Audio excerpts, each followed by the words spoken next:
पंढरपुर में भूख हड़ताल पर बैठे समुदाय के सदस्यों का समर्थन करने और धनगर एसटी आरक्षण को लागू करने के लिए रावेर में न्यू रेस्ट हाउस के पास बरहारपुर से अंकलेश्वर राष्ट्रीय राजमार्ग पर रास्ता रोको विरोध प्रदर्शन किया है।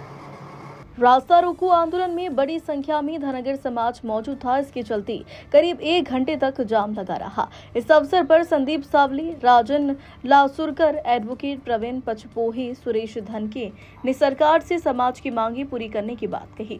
मुख्य मांग धनगर समाज को एसटी जाति प्रमाण पत्र मिलना चाहिए का ज्ञापन नायब तहसीलदार संजय तायड़े को दिया है। उनके बयान मानने के बाद रास्ता रोको आंदोलन बंद कर दिया।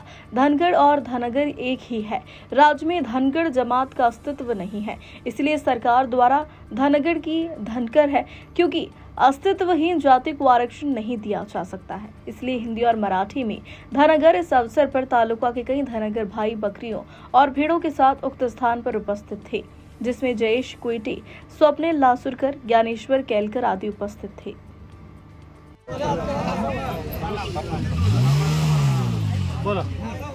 असेल की 75 वर्षापासून धनगर समाजाचा जो आरक्षणाचा विषय आहे की रचड म्हणजे धनगरांना एसटीच्या सवलती भेटल्या पाहिजे, पण ह्या काही राज्यकर्त्यांनी, करामतीकरांनी, बारामतीकरांनी धनगरांवरती नेहमी अन्याय केला आहे की कारण बारामतीचा जर मतदारसंघ राखीव झाला तर त्यांचं मुलं बाळा पण तो त्यांचा परिवार कुठं जाईल, आणि हा धनगर समाजाचा युवकांचा जागा झाला आहे। संपूर्ण महाराष्ट्रभर हे आंदोलन सुरू आहे।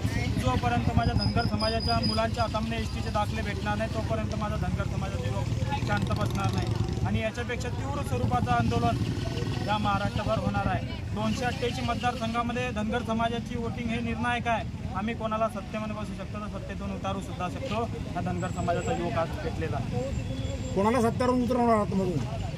जो धनगर समाजाला आरक्षण देईन त्याला आम्ही डोक्यावर घेऊन त्याला नाचू, जो धनगर समाजाचा विरोध करीन, आरक्षणाला विरोध करीन, त्याला त्याची जागा दाखवल्याशिवाय राहणार नाही। गेल्या 5 वर्षातून आरक्षण मिळालं नाही। 5 वर्षात आरक्षण भेटलं नाही, पण कोर्टाच्या काही निर्देशनानुसार कोर्टामध्ये पण आरक्षण टिकलं पाहिजे। त्या दृष्टिकोनातून धनगरांना, ज्या आदिवासींना ज्या सवलती, त्या धनगरांना सवलती सुरू झालेल्या आहे, आणि फडणवीस सरकारने धनगरांना 10,000 कोटी दिले आदिवासीच्या धर्तीवरती। फक्त आता यांना काय करायचं की GR करायचं, धनगर आणि धनगर एकच आहे, आणि एसटीच्या सवलती धनगर समाजाला धनगर जमातीमध्ये द्यायच्या आहे। बस निर्णय अंतिम टप्प्यात आहे, आणि काय तो नरवर झिरवड धनगर समाजाला विरोध करत मधुकरराव पिचडांचे 2014च्या आधी काय हाल केले। येणाऱ्या काळामध्ये झिरवड नावाचं विधान भवनामध्ये पण पोहोचणार नाही। धनगर समाजाची ताकद आहे। ज्यांनी धनगर समाजाचा विरोध केला आहे त्यांना सत्तेच्या बाहेर खेचला आहे, आणि ज्या शरद पवारांनी सांगितलं होतं 2014च्या आधी धनगर समाजाला आरक्षण देऊन धनगर समाजाची फसवणूक केली होती, त्यांना 2014च्या आधी सत्तेतून पाय उतार करणारा हा धनगर समाज आता पेटला।